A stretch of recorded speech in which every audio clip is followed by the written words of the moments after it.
Welcome back, deep divers. Ready for another deep dive? Always. Okay, so today we're going to be tackling AI and the future of jobs. Ooh, interesting. Yeah, we've got this super interesting interview with Gilbert Hungbo. Okay. He's the Director General of the International Labor Organization, the ILO. Right. And by the end of this deep dive, I think Yeah. we'll have a much better understanding of Okay. how AI is going to reshape the career landscape. I'm ready. All right, so right off the bat, Hungbo doesn't sugarcoat anything. He's like, yeah, AI is going to lead to millions of jobs being lost. Wow, he just puts it out there, huh? And here's the thing. He also says that AI is going to create millions of jobs. Okay, so it's a double-edged sword then. It is. He calls it a job churn. A job churn, so it's not just a simple, like, robots are taking over. No. It's more nuanced, like a shift. Exactly. Yeah, some jobs go away, but different ones are created. Like a wave, Okay. Like a big wave hitting the shore. Okay. And some people, unfortunately, they get swept away. Yeah. But some people learn how to ride that wave. I like that analogy. And they find new opportunities. And that's really what he's emphasizing. Yeah. Like being adaptable and always learning new skills. Like, you have to be ready to learn new things your whole career. Exactly. It's not enough to just learn one thing and be set. And this isn't just about factory jobs, right? Right. Not at all. This is impacting everyone. Absolutely. It's across the board. Yeah, so Hungbo gives some examples. He talks about interpreters, like translators, being replaced by AI-powered translation tools. Yeah, that makes sense. And then recruiters using AI to, like, go through tons of resumes. Right, to sort through them all. And even speechwriters feeling the pressure Right. of AI. Speechwriters. Yeah. So even creative jobs. Yeah. That's wild. It's a little unsettling to me, honestly. I mean, I work in communications. Right. So the idea of, like, an AI writing a speech it's a little scary. Is it really that good, though, these AI writers? Well, I mean, they're getting better all the time. Yeah, that's true. Technology's always changing. But the important thing to remember is that for now, it's more about augmentation, not replacement. So AI is like a tool, Exactly. not a replacement. Like a powerful tool that we can use to be more efficient. Okay, I like that. Like, think of it like Okay. like a carpenter with a new power saw. Okay, yeah. It makes their job easier, but it doesn't replace the carpenter. Right, the carpenter still has to know what they're doing. Exactly. They just have a new tool to help them do it better. So it's more about humans and AI working together. A partnership. Yeah. But I do wonder about how this will affect different groups of workers. Oh, yeah, for sure. Hungbo actually expresses concern about women being disproportionately impacted. Oh, that's interesting. Why? Well, he points out that a lot of women currently have clerical jobs, Okay. like administrative work. And those are the jobs that could be most easily automated. Exactly. If you think about a big company Yeah. and all the admin tasks, a lot of those could be done by AI. And that could lead to job losses in those areas. Right. And if women are predominantly holding those jobs, Then they would be the woman most affected. it's a real concern. Yeah, that raises a lot of questions about how we can ensure a fair transition as AI becomes more integrated. Absolutely. And this is where he talks about the ILO's tripartite structure. Okay, what's that? So they bring together governments, employers, and trade unions Okay. to discuss these issues and find solutions that work for everyone. So it's like everyone has a seat at the table. It is. It's like a three-legged stool. You need all three legs to be strong. I see. So governments can set policies, employers can invest in training, Okay. and unions can fight for workers' rights. So it's not just about the technology, it's about the social impact. Exactly. We have to develop new models of work, education, and social safety nets. So everyone benefits from this revolution. Right, not just a select few. I bet some people are listening and thinking, well, if AI is such a threat, why haven't we seen mass layoffs yet? Yeah, that's a good point. Like, where is the evidence of this happening? Well, Hungbo acknowledges that. Okay. He argues that the changes are already happening, Okay. but they're often subtle and gradual. So it's not as dramatic as we might imagine. Right, he gives the example of international organizations replacing interpreters. With AI. Yeah, with AI-powered tools. So it's not mass layoffs, but it's a shift in demand. It's like a slow burn. It's a gradual process. Exactly. He describes it like a fast-moving train that's picking up steam. Ooh, I like that visual. You might not see the full impact until it's right in front of you. Wow. So just because we don't see those big headlines about job That losses, doesn't mean it's not happening. exactly, it might just be less obvious. Yeah, more. It's a little happening. And that makes it even more important to be proactive. Absolutely, we can't just wait and react. We need to prepare for these changes.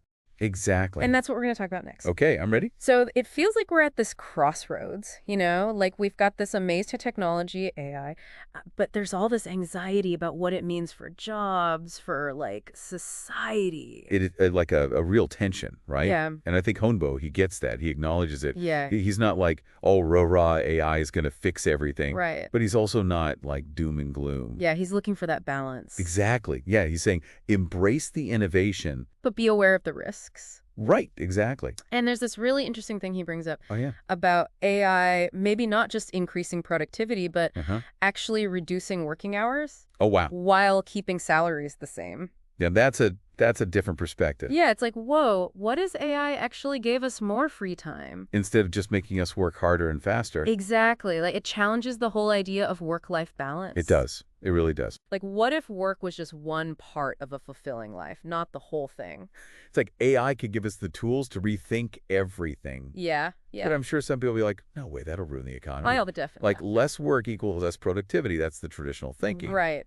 But Hungbo's saying, let's at least have the conversation. To challenge those assumptions. Yeah. Like, what do we actually value? Is it just about working all the time? It's a good question. Or is it about, like, living a good life? Right. And maybe AI can help us achieve that. And I think a lot of people are worried that, AI is just going to make inequality worse. Oh, absolutely. That's a huge concern. Like the rich get richer, the poor get poorer. Yeah, and Hungbo talks about the digital divide. The what? The digital divide. So, like, not everyone has equal access to technology and data. Ah, okay. So if AI is built on data from wealthy countries, Then it's likely that those countries will benefit the most. and everyone else gets left behind. It's a real danger. Yeah. So it's not just the tech itself, it's who has access to it. That's a crucial point. Absolutely. But it's not all bad news, right? No, not at all. Hungbo does highlight some positive examples. Oh, good. Like what? He talks about this partnership in France between Mistral AI and the Employment Agency. Okay. And they're using chatbots to help people find jobs. Interesting. How does that work? So imagine you're looking for a job, Yeah. and you don't have time to look through all the job boards. It can be so overwhelming. Yeah, so this chatbot talks to you, figures out your skills, Okay. and then matches you with potential jobs. Oh, that's actually really cool. Yeah, it could be a really helpful tool. Especially if it's accessible to everyone. Exactly. That's the key. Like,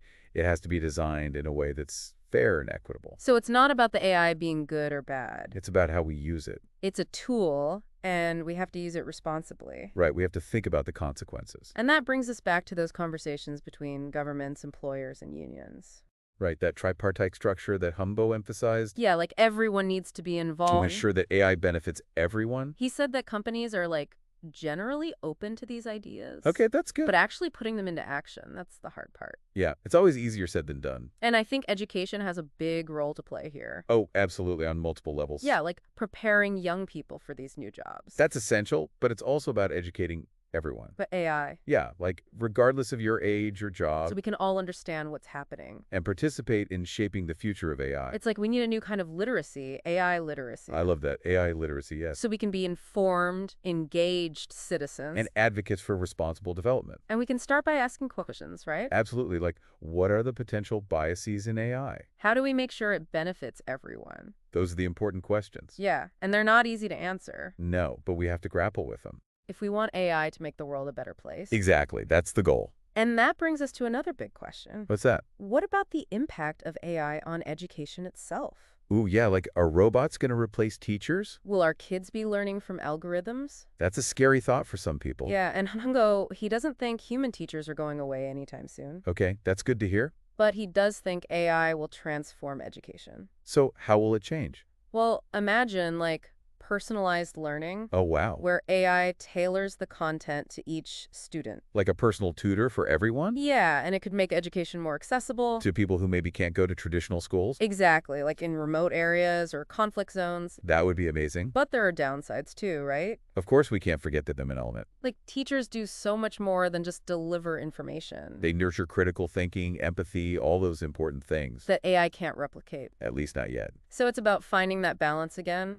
Right, technology and humanity working together. And that's a theme that keeps coming up, right? It does, yeah. Like with AI and jobs, AI and education. It's about finding the right way to integrate these technologies into our lives. And Hungbo's final point is really important. What's that? He says AI isn't inherently good or bad. It's a tool. Exactly. And it's up to us to decide how we use it. To shape the future we want. So, deep divers, we've covered a lot We today. have. It's been a wild ride. From the threats to the opportunities of AI. The ethical dilemmas, the philosophical And questions. one thing is clear, AI is here to stay. It's not science fiction anymore. It's already impacting our lives. And it's only going to become more powerful. So the question is, what are we going to do about it? How are we going to navigate this new world? Yeah, it does feel like we're standing on the edge of like this massive change. Right, like this huge shift. And it's both exciting and kind of scary. Yeah, I get that. So how do we even begin to navigate this new world with AI everywhere? Well, I think what Humbo's saying is that we have more power than we think. Oh, It's not like this predetermined future. okay. We actually get to make choices that shape it. So we're not just like along for the ride. Nope, we're not passive passengers. We can actually steer the direction a bit. Yeah, exactly. We can grab the wheel, so to speak.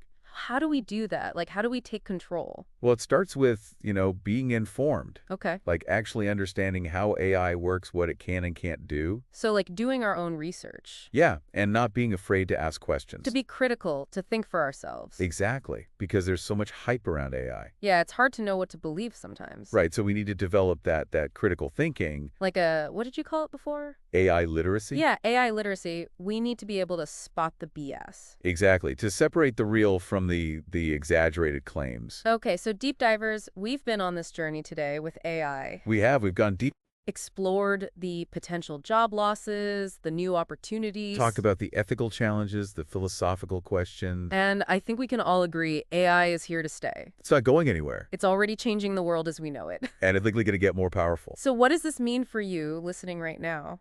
What can you do to get ready for this AI-powered future? Yeah, like practical steps. Well, first of all, stay curious. Okay. Keep learning to read articles, listen to podcasts like this one, Shameless plug. maybe take some online courses. Yeah, there's so much information out there. And don't be afraid to talk about it. Have conversations. Yeah, with your friends, family, colleagues. Like, what do you think about all this? Exactly, because the more we talk about it, The more prepared we'll be. and the better choices we can make. So it's about taking action, not just sitting back and letting it happen. Right, we have agency. We can shape this future And ultimately, it's about using AI for good. to make the world a better place.